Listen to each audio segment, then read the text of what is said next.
Mais uma live começando para vocês com o nosso convidado ilustríssimo Alan Borges. Falaremos hoje sobre evidências científicas das emoções nas doenças e dores e doenças, né? Vamos entrando, pessoal.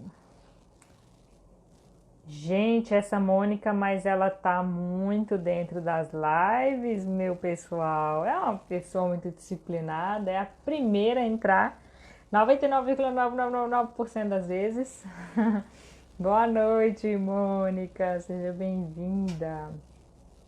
Quem quer cuidar da saúde tem que fazer isso, né, Mônica? Tem que ter disciplina. Disciplina para pedalar, disciplina para fazer um monte de coisa. Eu amo isso, fico super feliz. Então vamos entrando, pessoal, vai pegando o aviãozinho quem já chegou, manda pra galera, porque nosso queridíssimo Instagram anda alterando um pouco a sua forma de entregar as coisas. As dores e doenças. Muito bem, muito bem, muito bem. Fixado o nosso tema.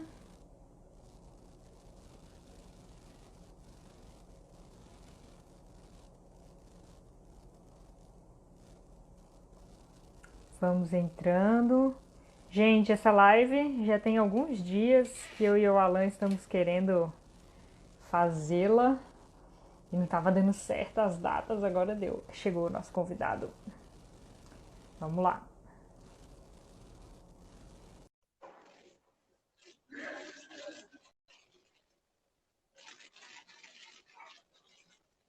Inshallah, entrou. Você mandou o convite, eu mandei na mesma hora, eu fiquei assim, será que deu ou não deu? Boa noite, tudo bem? Tudo bem? Boa noite, com você? Tudo ótimo, tudo certo. E muito bem, seja muito bem-vindo! E de Ah, novo, que e de legal. novo. Até que enfim deu certo, né? Pois é, até que enfim, estava aqui falando antes de você entrar que a gente já estava tentando fazer essa live há alguns dias. Eu não sei quem que é pior de agenda com live, se sou eu, se é eu sei, porque uma live atrás da outra e a gravação e final de semana de gravação, né? É E isso assim a mesmo. gente vai, gente. Mas a gente ainda está adaptando, né, Alan, essa nova realidade aí de conteúdo, de oferecer conteúdo nas redes sociais. Como a nova medicina germânica já nos explica, a gente fica pingando do 8,80, isso é normal, até a gente achar um meio do caminho um pouco mais tranquilo, podemos dizer. É isso mesmo. Mudou tudo muito rápido, Gente, né? é, quer acontecer a adaptação, né? Gente, então vamos lá. Para aproveitar melhor, assim, da melhor forma o nosso tempo aqui hoje, enquanto o pessoal está entrando. Já fizemos uma live, eu e o Alan, falando sobre a relação das dores e doenças com essa visão da nova medicina germânica. Tá salva aqui no Instagram.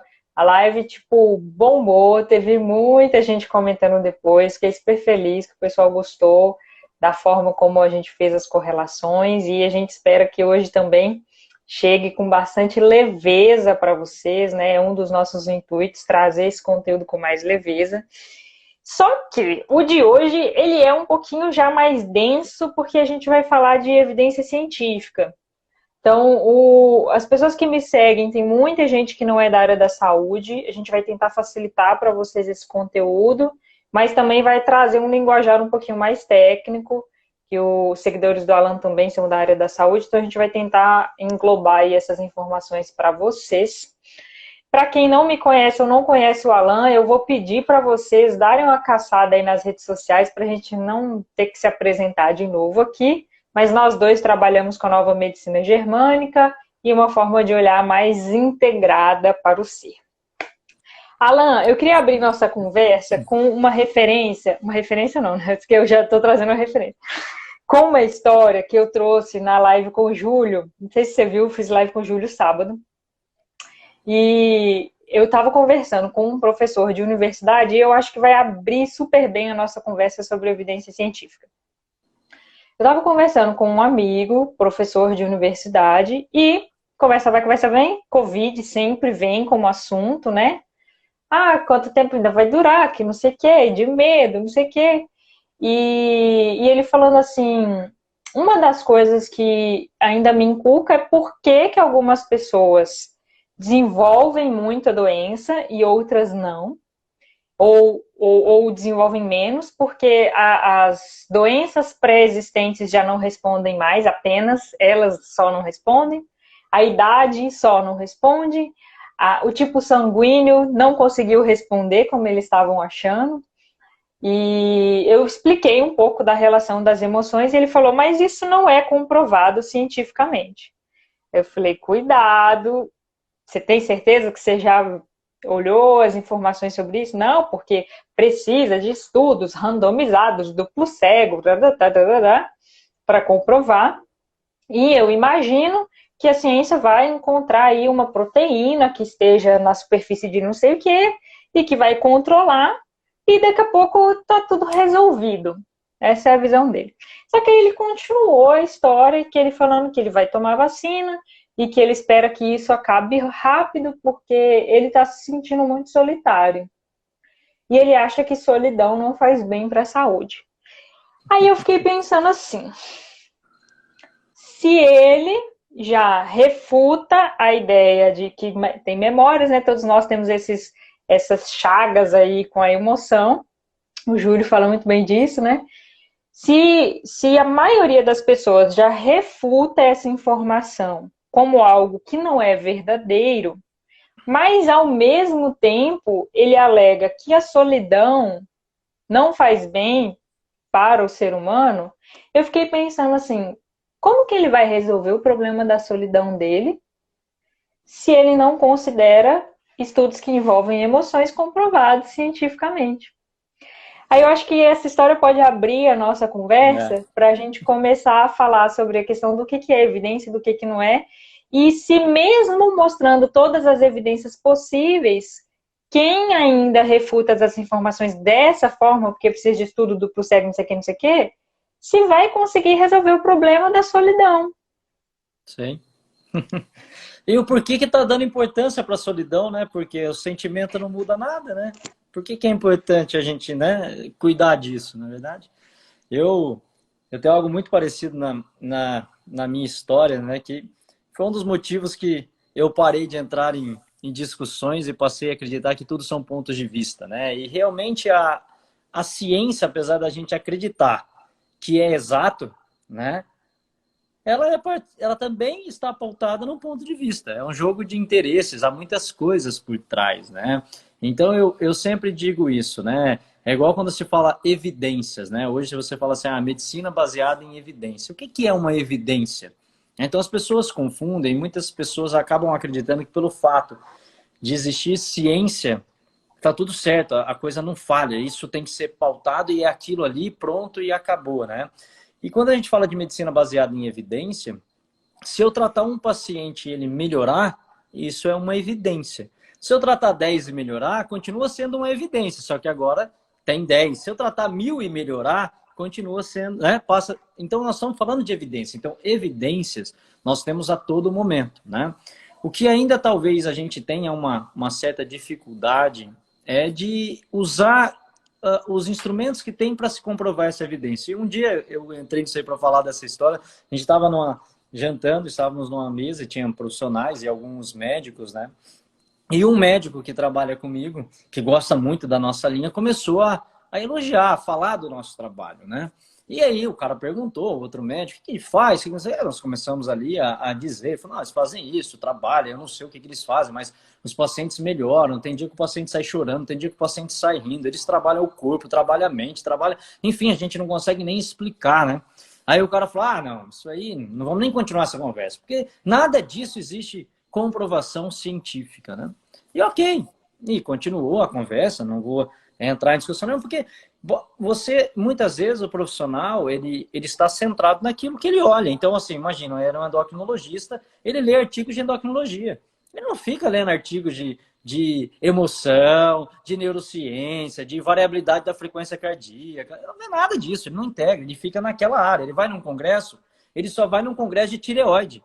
Então ele só vê estudo de tireoide feito pelo laboratório que promove o estudo que promoveu o congresso. Olha que legal, né? Então, automaticamente isso é ciência, né?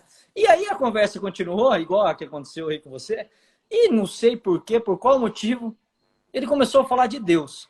E eu fiquei quieto. Aí eu peguei, fiz uma pergunta: você acredita em Deus?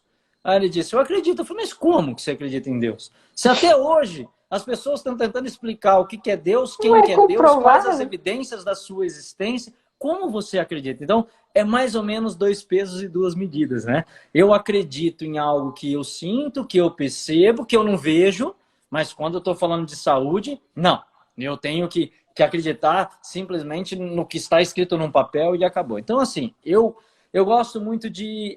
Eu sou muito crítico até a ciência, tá? Eu acho assim, a essas coisas. Eu acho que a gente tem que ponderar muito bem, ter um bom senso crítico. Por quê? Eu acho que a ciência ela trouxe muitas coisas positivas, porém, como tudo, também trouxe muitas coisas negativas. E um dos pontos que eu considero negativo é que nós perdemos a individualidade. A partir desse modelo, não se tem mais essa questão. Há um protocolo. Então, as coisas baseadas nisso, elas são muito protocoladas, né? E traz alguns pontos positivos, que é a segurança para o profissional, porque se ele segue o protocolo, eu digo que ele está imune. Se ele arriscar algo diferente, ele está assumindo a responsabilidade. E aí, a partir do momento que ele assume a responsabilidade, né?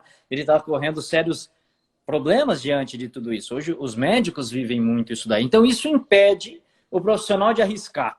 Impede ele de poder olhar para você. Então, imagine o seguinte: se chega uma mulher com câncer de mama e ela não quer fazer a quimioterapia, por exemplo, porque ela tem padrões de crenças, ou até mesmo o profissional poderia até achar que para ela pode não funcionar a quimioterapia. Você pode ter um bom senso disso daí. Ah, mas o protocolo diz que tem que fazer. Os estudos que foram feitos, duplo cego, randomizado, a meta-análise não sei de onde mostrou que... Ok.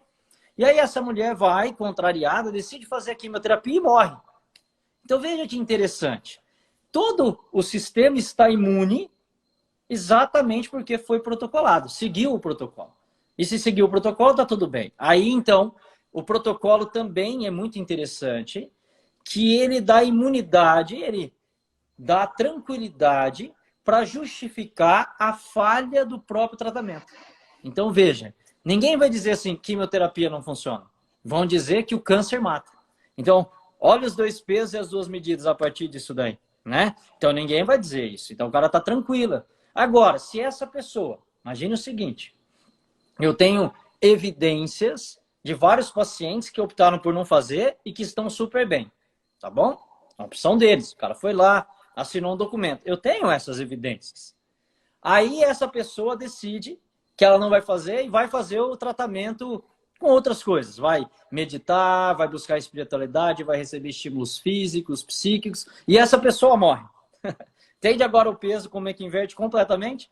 Porque agora ela morreu se negando a ser tratada.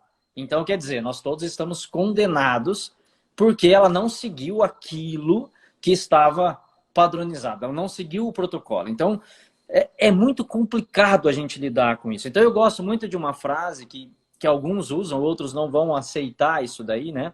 De que a medicina, e quando eu falo a medicina de maneira geral, incluo todos os profissionais, estou falando de médico especificamente, né?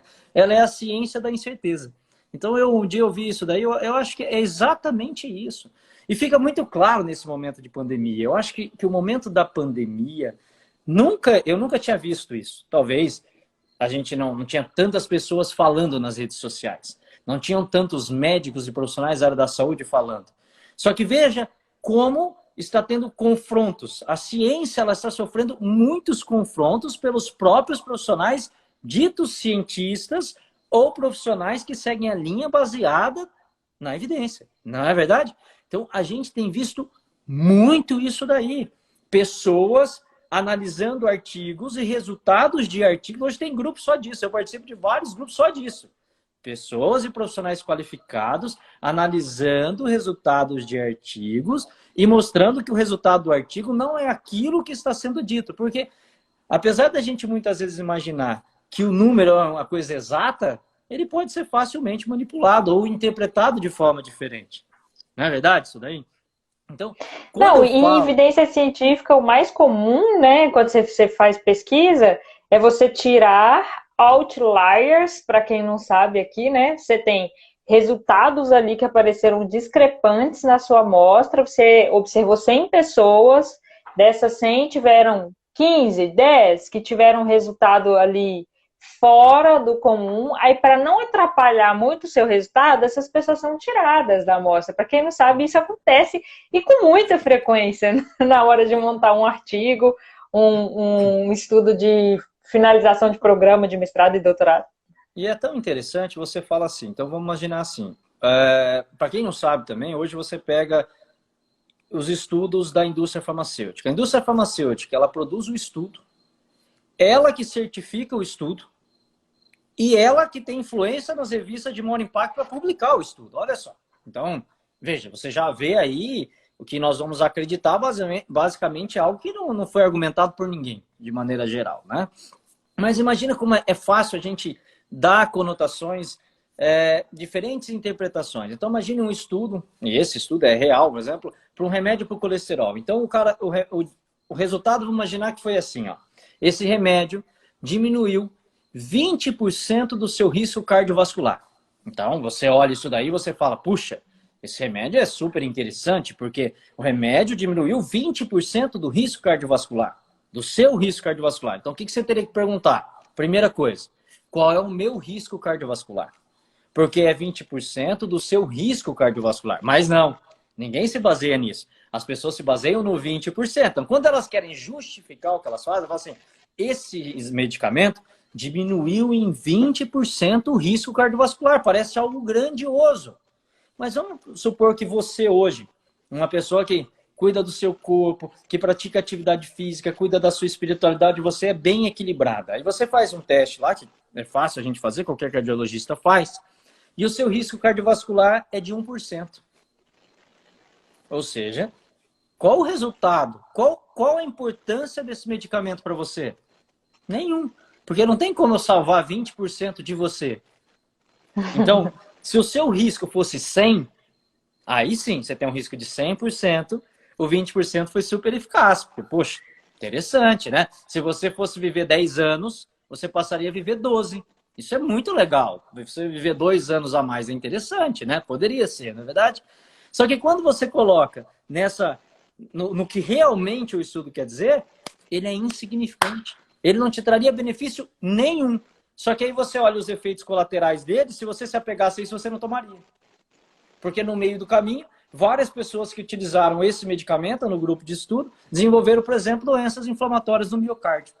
Então, é interessante isso daí, né? E hoje eu falo assim, é tão complicado quando a gente fala de ciência, a gente tem que olhar, e por isso que está muito confortável a gente falar agora, porque está tendo um universo de pessoas falando e confrontando. Então, é bacana, é uma oportunidade. E quando a gente fala, esse momento, então, por isso que eu falo que tudo é percepção, né? A realidade é uma percepção. Então, veja, aqueles que estão enxergando uma coisa, eles vão dizer assim, puxa vida.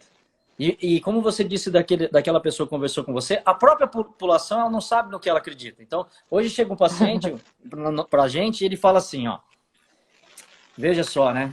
Esse coronavírus está matando muita gente, né? Então, essa é uma percepção, que eu vou fundamentar baseado numa teoria. Existem outros que chegam assim, não é possível que as pessoas não estão conseguindo enxergar que não é o coronavírus que está matando a maior parte das pessoas. As pessoas têm outras doenças, e aí elas pegam o coronavírus e morrem das outras doenças e não suportam. Então, quer dizer, já colocou uma dúvida na teoria de que quem mata é o vírus. Aí existem outras pessoas que chegam e falam assim, mas você vê aquela pessoa, ela teve o vírus e não teve sintoma nenhum. Aí o outro chega e fala assim, aquela pessoa estava com todos os sintomas, fez o teste e não tinha o vírus. Aí o outro teve o vírus, tinha tudo favorável e morreu. E essas pessoas que seguem única e exclusivamente essa medicina baseada em evidência, não conseguem entender isso daí. Não conseguem explicar isso daí. Por que elas não conseguem explicar? Porque elas não seguem a lei da individualidade. Elas seguem uma única coisa. Então, logo, você precisa ou ter fatores de risco, e você começou a live falando isso, no primeiro momento era assim, você era idoso, ou tinha comorbidade, logo a sua probabilidade de morrer era grande. Hoje você, jovem, dito saudável, e você morre também. Então, quer dizer, já não tem mais essa teoria. Outra coisa muito interessante. Rudolf Virchow. O que Virchow fez? Virchow foi considerado o pai da patologia moderna. Não vamos falar de qualquer um, não. Pai da patologia moderna. E aí Virchow, veja que interessante, cabe muito bem para esse momento. Virchow disse assim, uma célula doente deriva de uma célula saudável. O que ele está querendo dizer com isso? Nós não precisamos ter um agressor externo para nos tornarmos doentes. A doença é fruto de um próprio desequilíbrio do organismo, onde uma célula saudável se transforma em uma célula doente. Tá bom? Então, uma outra ideia, que já não casa com aquela teoria. E aí a gente pode explicar por que as pessoas adoecem. As pessoas não precisam adoecer simplesmente porque a causa é um produto externo. O nosso próprio mecanismo do corpo, e a gente estuda isso muito na germânica, onde se mostra das duas fases, que em determinado momento nós nos sentimos saudáveis, e em outro determinado momento, aquela própria célula, aquele próprio órgão inflama e se transforma em doença. Então casa muito bem com essa teoria, que não surgiu com a germânica. Aí vem um outro pesquisador, que é Antoine Béchamp. Antoine Béchamp foi considerado o pai da biologia. E Antoine Béchamp disse o seguinte, veja que interessante isso daí. Então, até eu vou ver aqui alguns pontos que eu coloquei aqui, que fundamentam muito bem. Antoine Béchamp diz assim, nós vivemos em um mundo de simbiose. Então, o que ele está querendo dizer com isso? Que nós temos milhares de micro-organismos dentro de nós. E aí, ao longo da história, surgiu essa divisão entre micro-organismo bom e micro-organismo ruim. Tá? Não existe micro-organismo bom e micro-organismo ruim. Os dois são micro-organismos. Dentro de mim, toda mucosa vaginal de uma mulher tem, por exemplo, a cândida. Toda mucosa oral tem a cândida.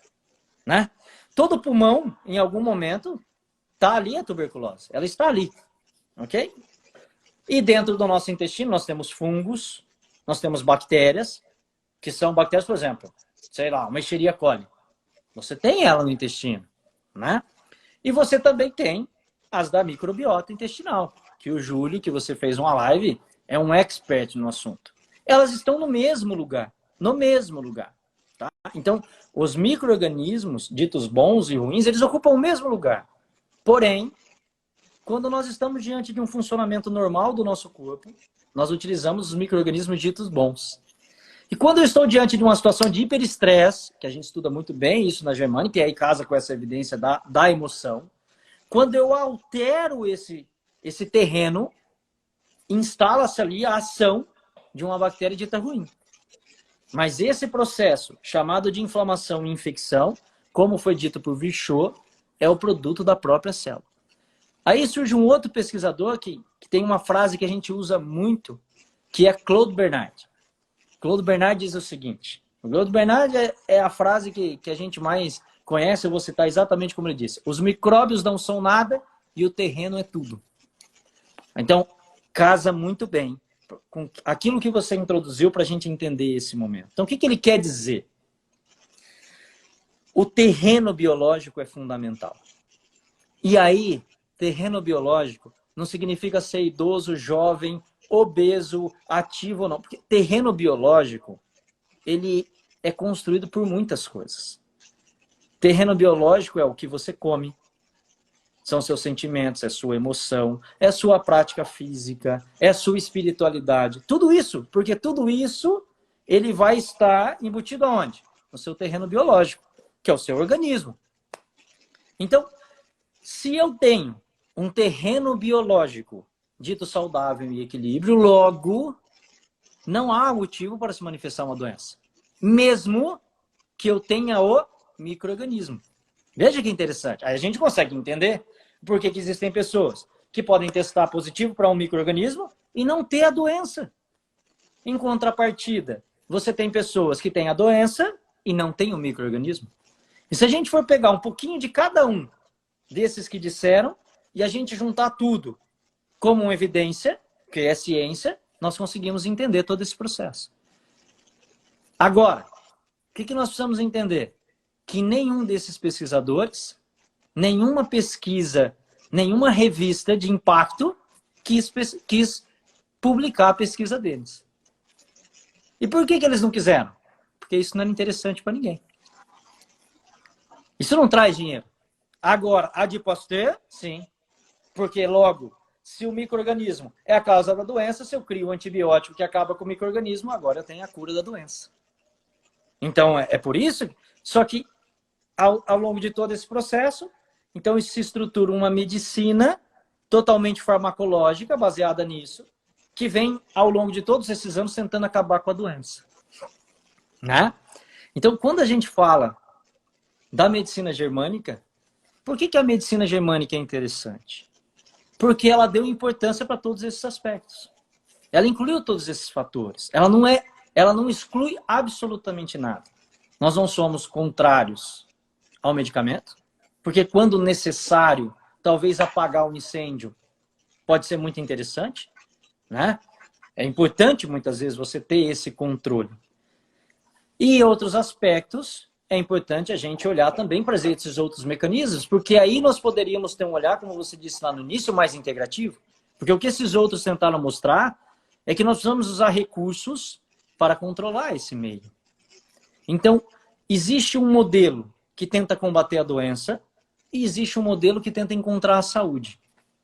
Só que as pessoas só acreditam e evidenciam ou exaltam um único modelo. Então, esse modelo que tenta combater a doença, existem todas as pesquisas científicas que fundamentam isso.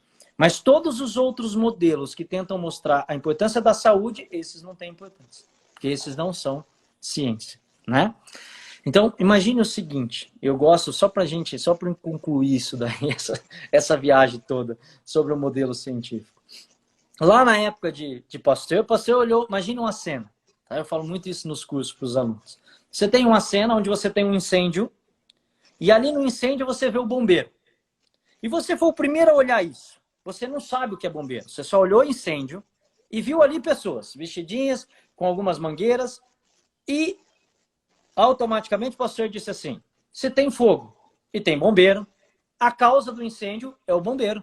Então o pastor disse assim, se tem uma lesão tecidual e tem a bactéria ali, logo a bactéria é a causa da lesão tecidual. Ponto final. Essa é a teoria dele. Aí vieram os outros. Olharam o incêndio e olharam o bombeiro ali. E eles disseram, será que o incêndio foi causado pelo bombeiro? Ou será que o bombeiro faz parte da cena do incêndio? Esses foram os outros pesquisadores. Então, automaticamente, eles mostraram que não era o bombeiro a causa do incêndio. Ou seja, não é o micro-organismo a causa da doença. O micro-organismo participa dos processos. Então, isso é uma evidência. Então, isso é interessante. Isso tem comprovação. Eles conseguiram analisar isso daí. Entende? Então, por que a emoção é importante? Porque hoje nós temos muitos estudos, e hoje eu conversava com você um pouco disso daí, da dificuldade que a gente tem e ao mesmo tempo não é uma dificuldade. Porque nenhum estudo conseguiu abraçar tudo aquilo que a gente acredita. Um único estudo não foi capaz de fazer tudo isso daí. Então, o que eu vou tentar ver? Eu vou pegar um estudo que ele verificou, por exemplo, a relação entre o hiperestresse e o cortisol. Então, esse estudo mostrou que o hiperestresse aumenta o cortisol. Ponto. É um estudo. Tá lá, tá escrito. Aí eu pego um outro estudo que mostra a relação do cortisol, um exemplo, tá? Com o aumento da pressão arterial. Interessante. Se o cortisol elevou a pressão arterial e a emoção modificou o cortisol, logo eu posso entender que uma emoção pode modificar o cortisol e alterar a pressão. Posso ou não? Mas aquele cara não fez todas essas correlações. Se eu observo que o aumento do cortisol, por exemplo, tá? Isso também tem estudos. O aumento do cortisol, por exemplo, vou te dar um estudo que eu estava lendo esses dias para pôr no meu curso, tá? A relação entre o aumento do cortisol noturno, e a probabilidade de morte em relação a um grupo de pacientes com câncer de ovário. Então, o que eles observaram? Olha só. Que as mulheres que tinham um aumento do cortisol noturno, viviam em média 3,2 anos. Ok? E o grupo de mulheres que tinham câncer e que não tinham aumento do cortisol noturno viviam 7 anos e meio. Olha que interessante. Então, veja.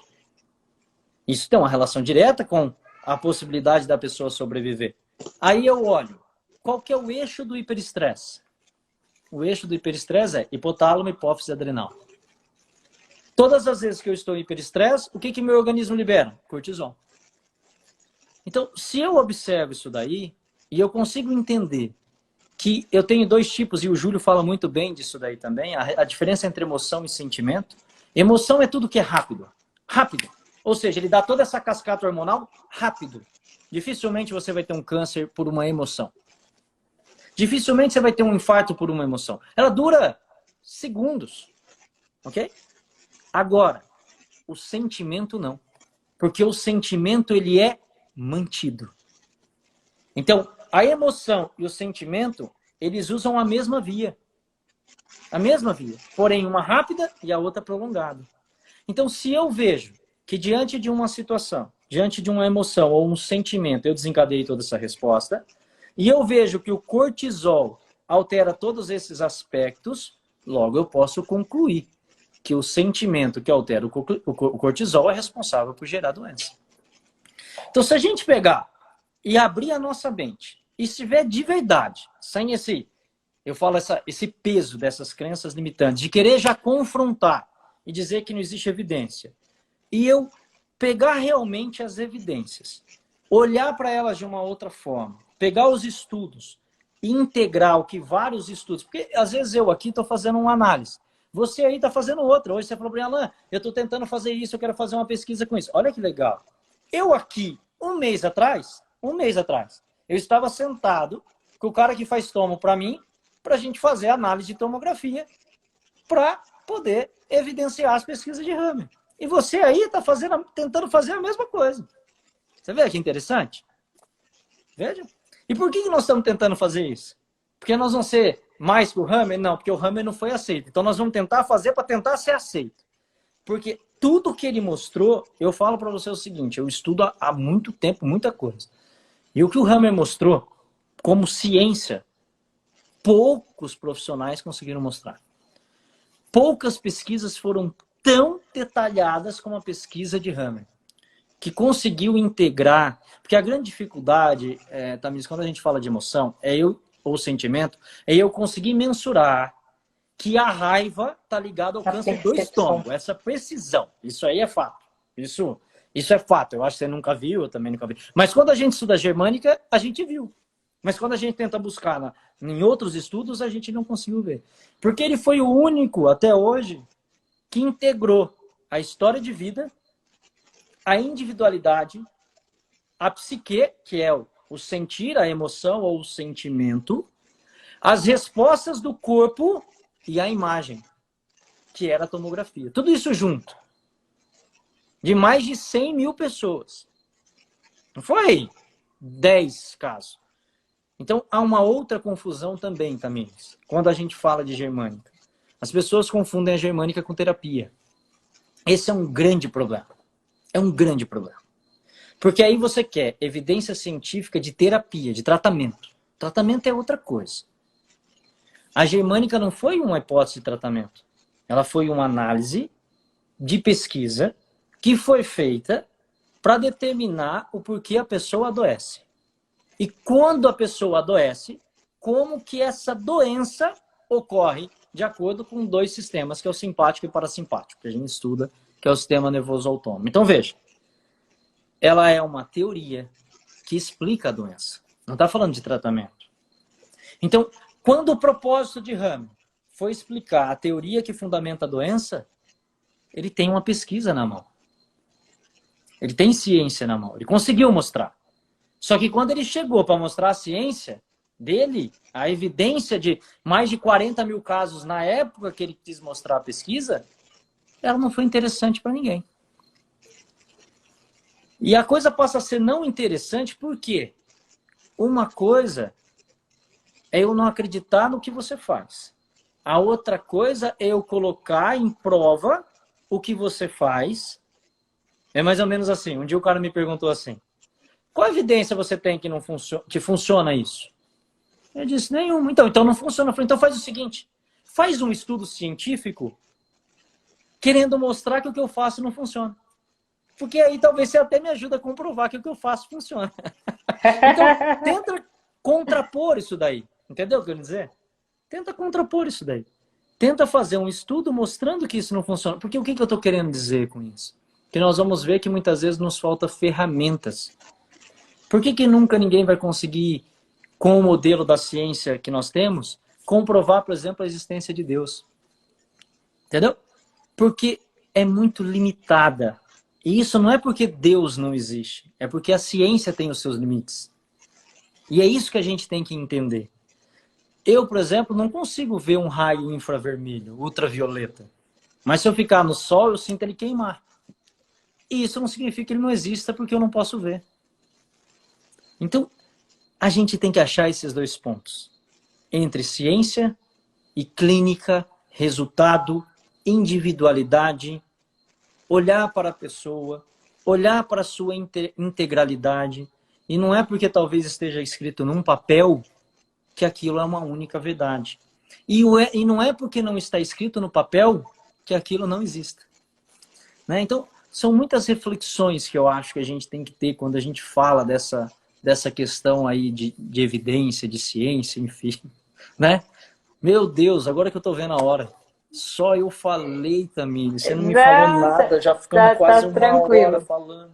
Hã? E ela, Você viu que uma eu gosto das de coisas que falar, eu né? queria, tranquilo, foi ótimo, tá sendo ótimo. Uma das coisas que eu queria trazer aqui é com relação ao próprio exercício físico, porque ele é um hiperestresse utilizado de forma consciente na nossa vida.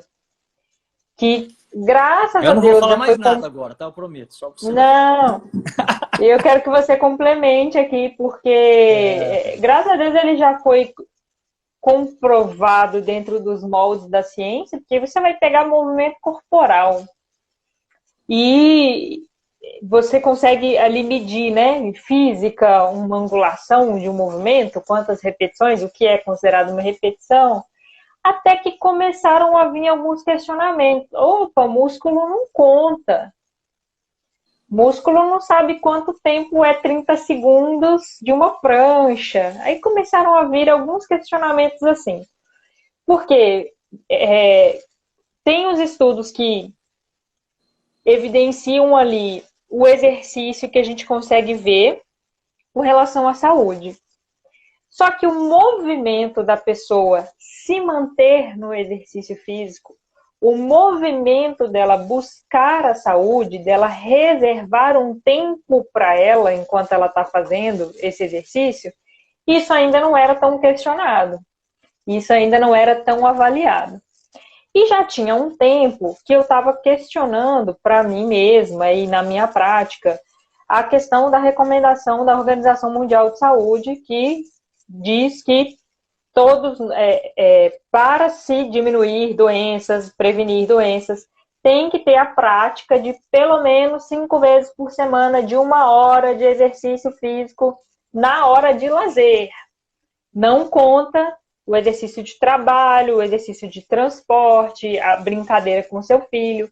Eu já estava questionando isso há um tempo, porque quando a gente vai estudar dores.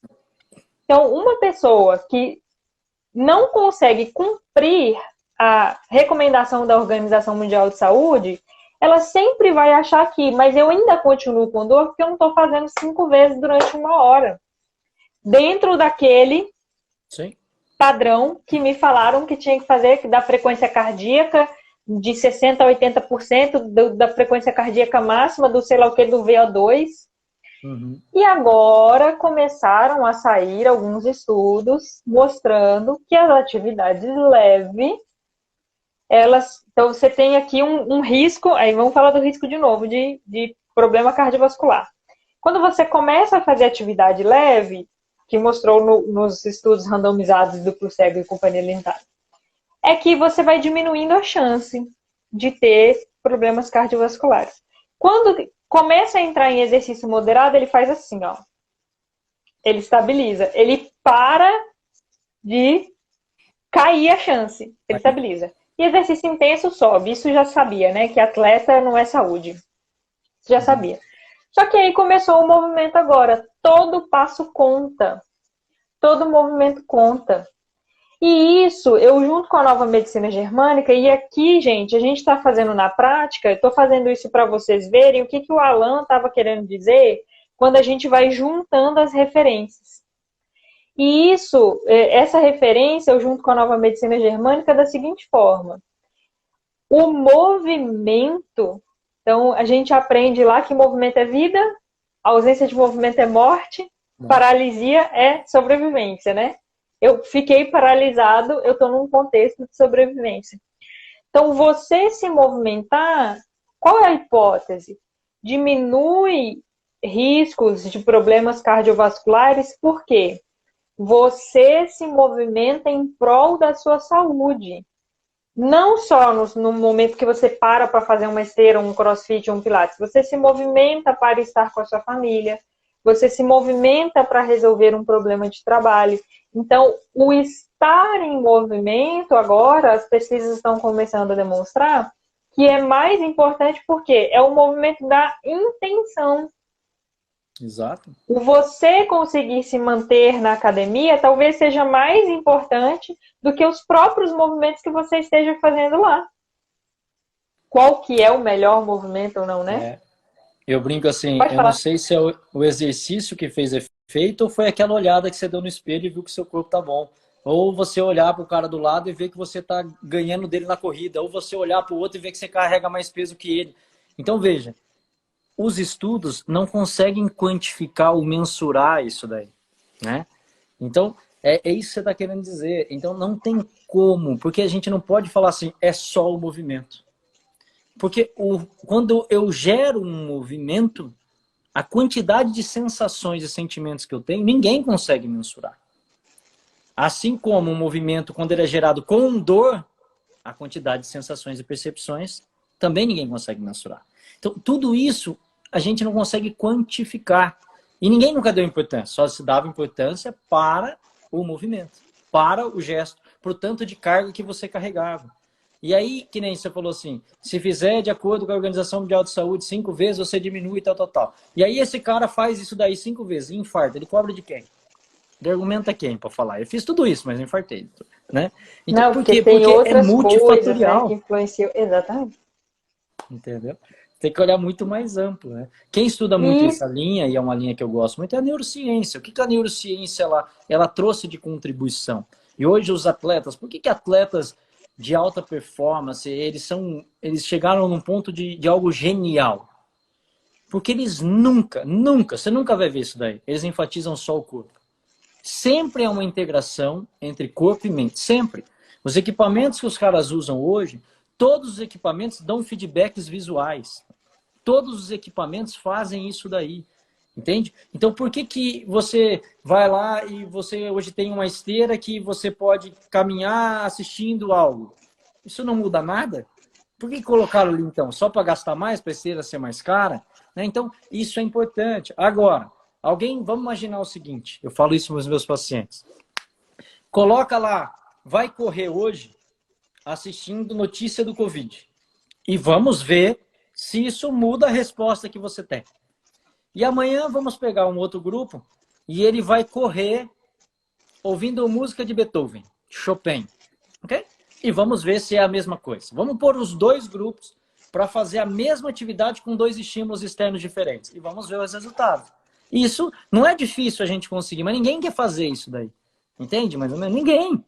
Então é lógico que nós veríamos coisas completamente diferentes. Nós iríamos mensurar grau de hiperestresse enquanto você está correndo ou praticando atividade física. Quantos pacientes, eu não sei se você tem esse hábito, mas eu falo para os pacientes assim, correr não é a hora para você correr para ficar pensando em problema, resolver problema. Quantas pessoas falam assim, eu corro, eu soluciono os problemas da minha vida enquanto eu corro. São pessoas que sempre terão tendência a ter lesão, sempre. Elas vão sempre estar com algum desconforto, alguma inflamação. Por quê? Porque o organismo, naquele momento, está usando uma relação entre mente e corpo desfavorável. Porque você está com a mente em hiperestresse, tentando resolver problemas, e o corpo buscando um relaxamento através do estímulo físico. Veja como é incoerente as duas coisas.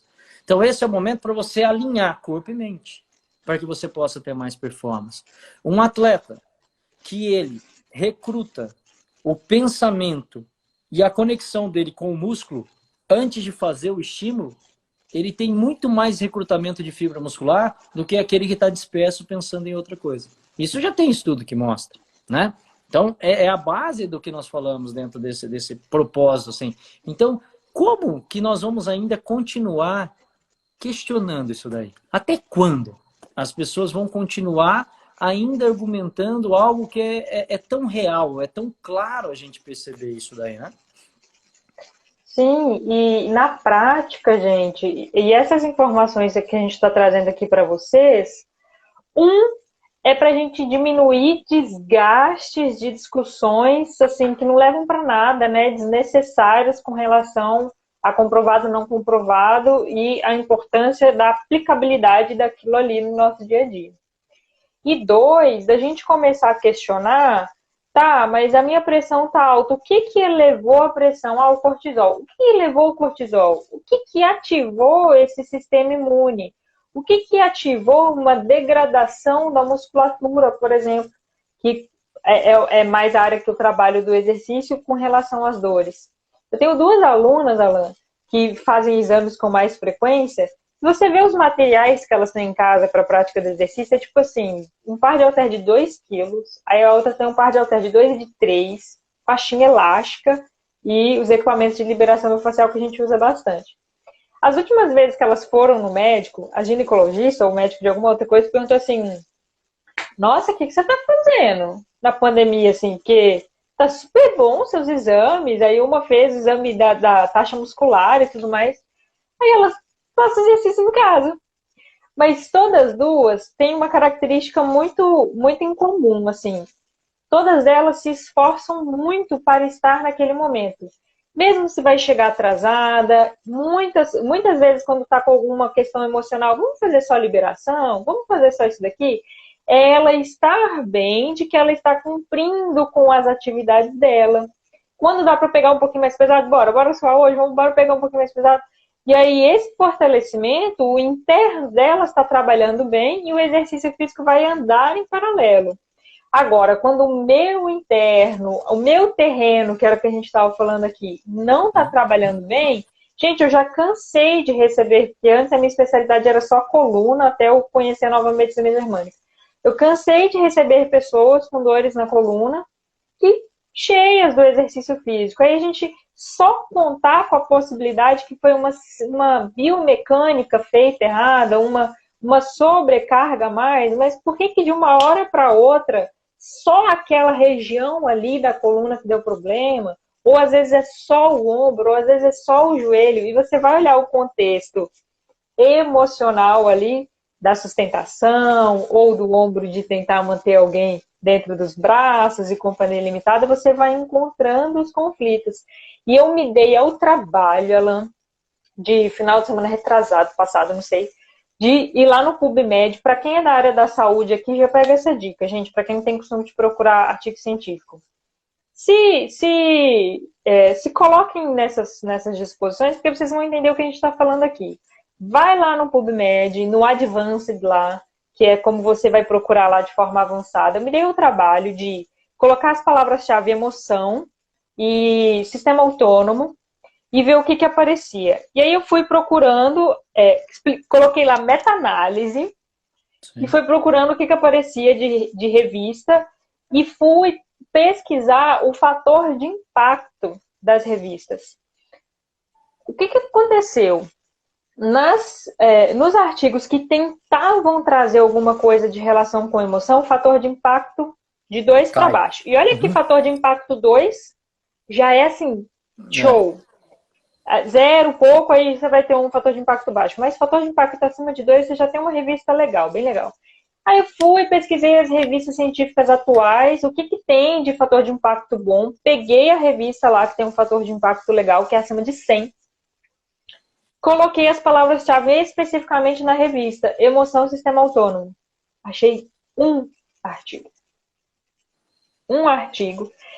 E o que eu achei legal desse artigo é que, assim, ele cogitou a hipótese do sistema autônomo. Então, gente, isso tem sido pesquisado sim, mas para Sim. você ver percepção, você tem que entrar num tipo de pesquisa que é o que a gente chama de... A gente não, né?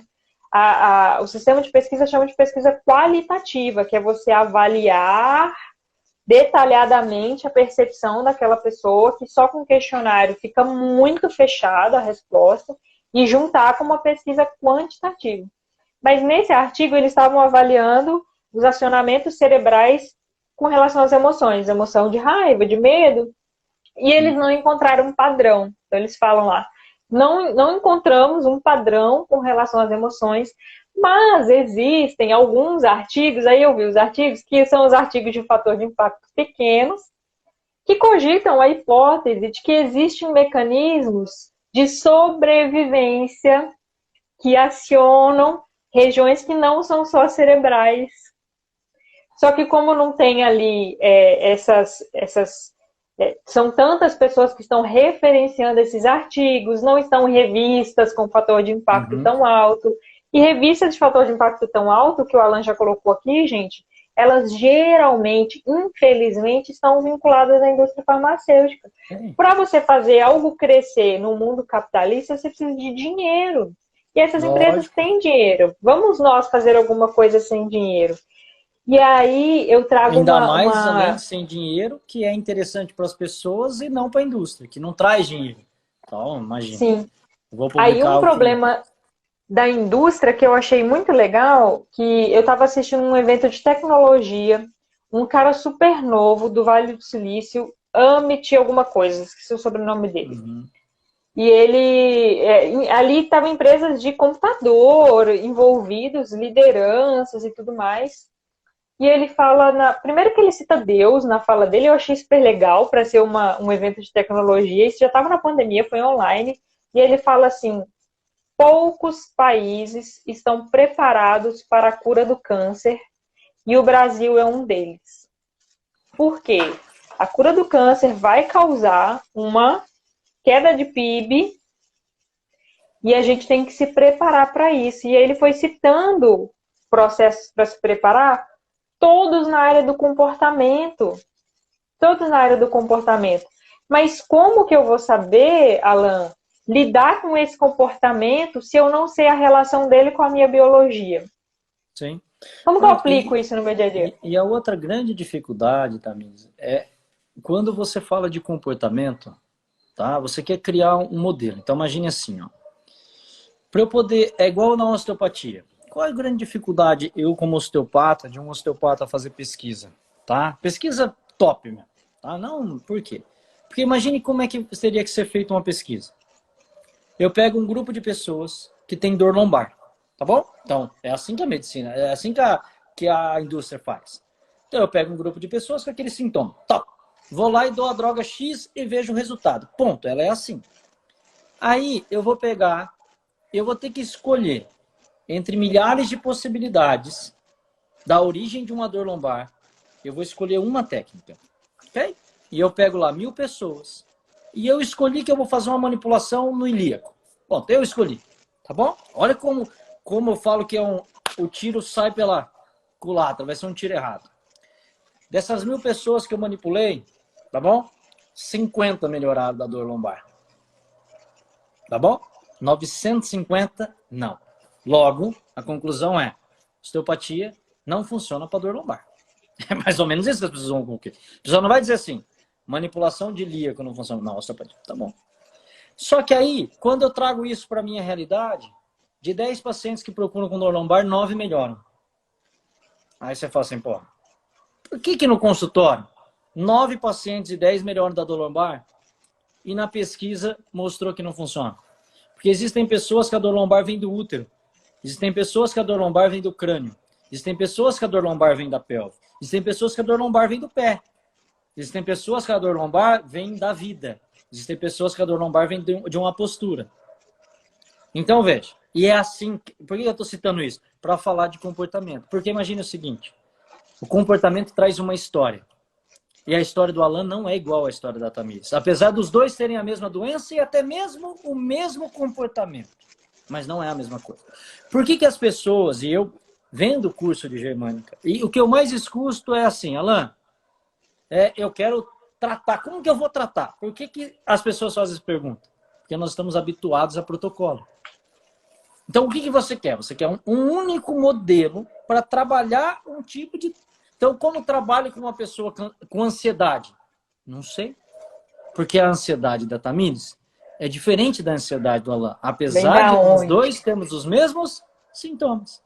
E os dois estamos diagnosticados pelo psiquiatra com quadro de ansiedade, com quadro de depressão. Só que a origem da minha depressão ela é diferente da sua. Por isso, apesar de se acreditar que existe algo por trás, quando nós tentamos protocolar isso daí e trazer para um único modelo, sempre existirá uma grande dificuldade. E todos que talvez tentarem fazer, infelizmente irão comprovar que aquilo que fazem não funciona. Entende o que eu estou querendo dizer? É complicado demais. Porque nós estamos trabalhando com individualidade, com integralidade, com característica de cada um. Eu não posso... E agora sim, imagine. Eu vou mostrar a eficácia de um corticoide, porque o cara chega com uma dor no joelho, eu infiltro o corticoide e logo a dor foi embora. Isso significa que o corticoide funciona. Ué, mas é lógico. É lógico, você está indo lá e atacando diretamente ali, só que funcionar não é igual a curar. Eu nunca vi corticoide curar ninguém. É dois mecanismos completamente diferentes. Ah, mas aliviou a dor. Se você se contenta com isso, ok. Só que esses pacientes que estão usando isso, baseado numa evidência, te tiraram a dor e te deram uma artrose. Ah, mas agora a gente tem uma prótese para pôr. Ok, essa é a visão da doença. Entende? E se não funcionar, eu tenho uma muleta. E se não funcionar, eu tenho uma cadeira de rodas. Mas tudo isso está baseado em evidência. A evidência de que um corticoide tira a dor. Ninguém está argumentando isso daí. Só que nós olharmos para uma outra ótica, a dor talvez não era tão ruim. Porque a dor demonstrava que aquela articulação estava sobrecarregada. A dor demonstrava que você tinha uma perna mais curta. A dor demonstrava que você tinha uma fragilidade muscular. A dor demonstrava que você tinha um sentimento de incapacidade. Era isso que a dor demonstrava. E ao silenciar a dor, não silenciou as causas. E a sua articulação continuou sendo sobrecarregada. E agora você tem um dano. Ninguém argumenta isso daí. Porque todos estão imunes pela evidência. Sim. Entende? É complicado, mas a gente tem que fazer essa reflexão. Nós não podemos ficar cego. O que eu não estou dizendo que corticoide não funciona. Não é isso. Ele pode ser usado. Ele vai trazer um alívio. Só que você precisa entender que ele não é a mesma coisa de se tratar. Ele simplesmente aliviou um sintoma. Então, existem outros profissionais. E por isso que eu nunca vou ser autossuficiente. Eu nunca vou ser sozinho. Eu preciso de você. Eu preciso do médico da minha clínica. Eu preciso. Eu preciso da nutricionista. Eu preciso do psicólogo. Eu preciso. Mas não é eu que preciso, Alan.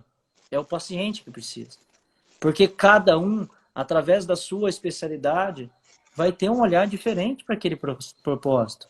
Eu posso chegar e falar assim, infiltra o corticoide, mas vem aqui, vamos corrigir essa diferença do membro, vamos equilibrar a sua qualidade muscular, vamos reposicionar a sua articulação, vai fazer os exercícios, vai fortalecer, vamos olhar para tudo isso, vamos olhar para a sua postura, vamos entender todo esse mecanismo, vamos olhar para os seus comportamentos, porque toda dor no joelho tem um comportamento por trás.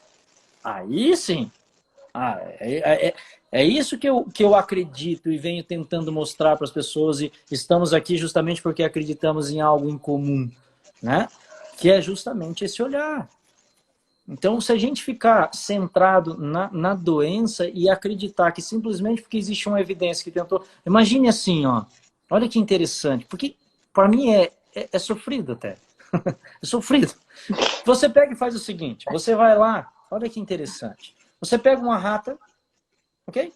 Que tem um tipo de câncer. Foi lá, desencadearam um tipo de câncer, pegaram a ratinha, fizeram quimioterapia e evidenciaram que após a quimioterapia, o câncer melhorou. Tá bom? Logo, se conclui que a quimioterapia é eficaz no câncer. Tá bom? Aí beleza. Aí eu trago aquilo e jogo para uma mulher. Não é uma rata. Aí essa mulher recebe um diagnóstico de câncer de mama. E eu chego para a mesma ratinha e falo assim, você está com câncer de mama. Chego para uma vaca e falo assim, você está com câncer de mama. A vaca vai olhar para mim, se ela estivesse pastando, ela continuaria pastando. Não mudaria. Aí eu chego para uma mulher e falo assim, você está com câncer de mama. É a mesma sensação? É a mesma percepção? Não. A mulher já vai. Busca uma crença, câncer mata. Olha para a família, filho pequeno, fala, meu Deus, não vou poder ver meu filho crescer. Olha para o médico fala assim, cirurgia. Ela olha para o marido, ela fala, meu Deus, eu vou ficar sem seio. Aí o médico fala assim, quimioterapia. Ela fala, meu Deus, vai cair meu cabelo. Ok? E essa mulher morre. Ué, mas os resultados não mostravam que a quimioterapia ia desaparecer com o câncer e por que ela morreu? Porque o estudo não incluiu isso. O estudo não incluiu todas essas variáveis. Porque não tinha como. Primeiro que não tinha nem como ele quantificar isso daí. Porque é individual. Porque existem outras mulheres que receberam o mesmo diagnóstico e não sentiram nada disso. E essas, o tratamento foi eficaz. Então eles se apoiam nisso para dizer que é eficaz. E não nas que se foram para dizer que não foi eficaz. As que se foram, é o câncer que mata. E as que ficaram, é a quimioterapia que salva. Veja como é complexo. Então, é muita reflexão. Conta, gente. É muita coisa que E, a gente tem gente, que olhar. eu sugiro, deixa eu ver como que a gente está de horário aqui. Eu sugiro para vocês um artigo que eu estava lendo esses dias. Ele é um pouco antigo, mas eu acho que daria para transpor ele para 2021, assim, como se estivesse escrevendo agora. É do George Angel. Era, né, um psiquiatra que ele já faleceu. Ele está publicado na Nature de 1977. Não, é recente. Lá ele. Oi? As Travou. pessoas ainda continuam dizendo que não existe. Oi? Travou, hein? Aí, Travou? voltou, pode falar. Ah, eu tô te dizendo. É recente, né? E as pessoas ainda continuam dizendo, sei lá, mais de 30 anos depois, que não existe. Né? Sim, e aí vocês deem uma olhada para quem tiver interesse, porque ele fala lá da crise do modelo da medicina. Lá, ó, em 1977, ele já questionava o porquê que a medicina, ou qualquer abordagem da saúde, mas ele está focando na medicina porque ele está falando da psiquiatria. Por que a medicina só foca na causa dos problemas na parte física e química? Aí ele traz historicamente o porquê de algumas causas e ele fala lá do modelo biopsicossocial.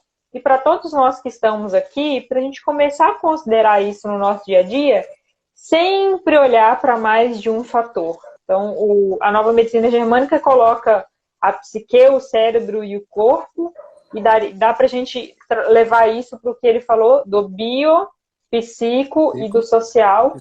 Só que na maioria das abordagens, ou a gente fica só na biologia, o social é só tipo assim, nós precisamos conviver com as pessoas. Mas por quê, né? Que a gente precisa conviver com as pessoas? Entender o social.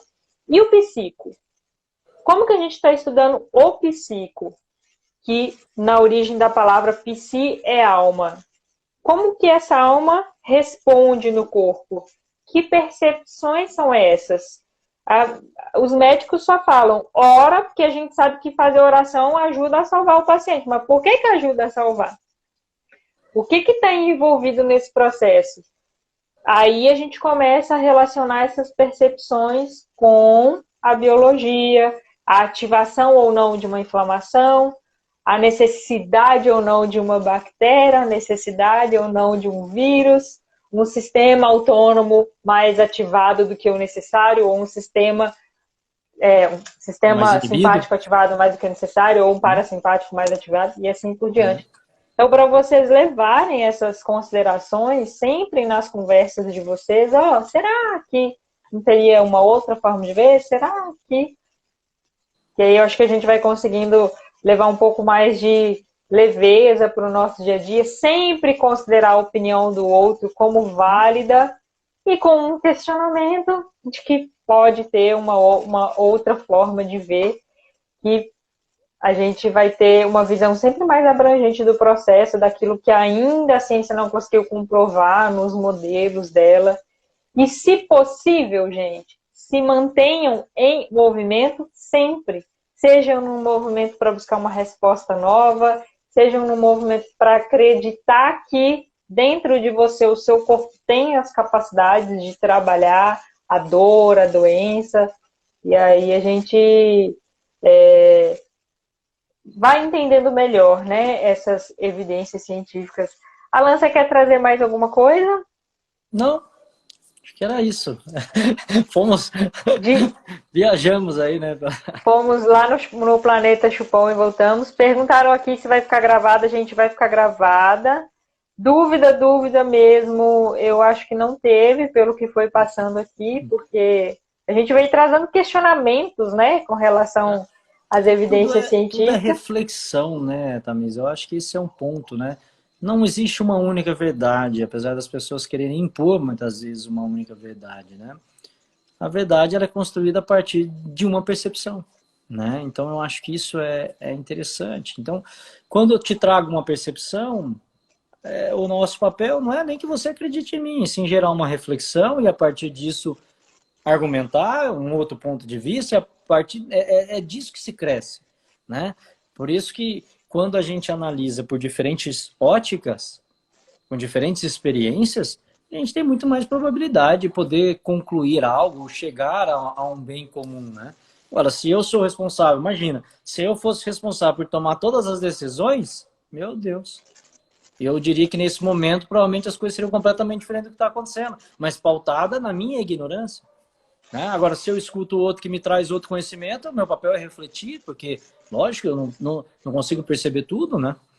Eu acho que esse E é o a gente grande ponto, está né? aberto, né? E a gente volta lá no início da live para fechar, porque se a maioria das pessoas estiverem na posição dessa mesma pessoa que eu conversei, se sentindo solitário, mas refutando as informações diferentes do que ele conhece, não precisa nem falar nova, porque isso não tem nada de novo, né, Alan? Diferentes do que ele conhece, esse processo que a gente está passando vai demorar muito mais para passar. Sim. Porque a gente vai precisar estar aberto a novos olhares para que esse processo de pandemia se resolva ou minimamente entre numa fase de tranquilidade, de mais estabilidade. Enquanto a gente não olhar para as nossas emoções e para as nossas percepções, o medo vai falar alto demais, o excesso de isolamento vai falar alto demais e o corpo vai ter muitas dificuldades de lidar com essa imunidade, né? Sem dúvida. Eu falo assim, um dos maiores terapeutas que passou pelo planeta Terra nunca estudou nenhum artigo científico, nunca cursou uma faculdade de medicina. Porém, ele integrou tudo isso que a gente está falando, né? Que é Jesus Cristo. Nunca mais ninguém fez cego voltar a enxergar, cadeirante voltar a andar. Só que justamente havia uma integração entre essas coisas. Entre o sentir, o julgar, o pensar, o acreditar, a fé, o toque, a mão, enfim, é uma somatória de várias sensações, não é uma única coisa. Não. Então, não tem como a gente negar isso daí, é negar todas essas obras, é negar tudo isso, é não evidenciar isso daí. Então, quer dizer, não existe evidências científicas do que Jesus fez. Logo, eu não acredito. É mais ou menos isso, não é? Logo, eu não acredito. Então, é isso que a gente precisa entender, né? Que existem muito mais coisas. Falo, entre o céu e a terra tem muito mais coisas. E a gente, infelizmente, não consegue ter ferramentas para poder mensurar tudo isso ainda. Até porque muito da ciência está baseada na física newtoniana. Se eu der um pulinho na física quântica, a minha percepção de mundo já muda completamente. E eu ainda continuo falando de física. Então, isso é interessante, né? Agora, em uma, 1 mais 1 tem que ser 2. Na outra, 1 mais 1 pode ser uma infinidade de possibilidades, não? Não é? Então, isso é interessante, né? Olha só, nós juntamos 1 mais 1, nós dois, e olha a infinidade de possibilidades. Então, você cria um outro universo, e aqui a gente ficaria horas viajando. Então, horas e horas. Então, isso aí. Muito bem, gente. A gente espera que a gente tenha despertado em vocês curiosidade, vontade de buscar mais sobre o que realmente é evidência científica e, acima de tudo, estejam abertos. A gente está precisando de mais amor, mais acolhimento, mais leveza nas nossas relações, porque só tem ataque de Tolerância. um lado, ataque de outro. Tolerância. Tolerância na fase que o outro está, quem o outro é, o que o outro consegue perceber, para a gente ter saúde. E é isso que a gente É busca, isso aí. né? É isso mesmo. Alan, Perfeito. muito Muito bem. obrigada, viu, pela sua Eu que presença. agradeço E obrigada a mais todos uma que estão vez. aqui, gente. Bom Obrigado. restinho de Boa noite, uma noite. boa semana. Tchau, tchau. Tchau, tchau.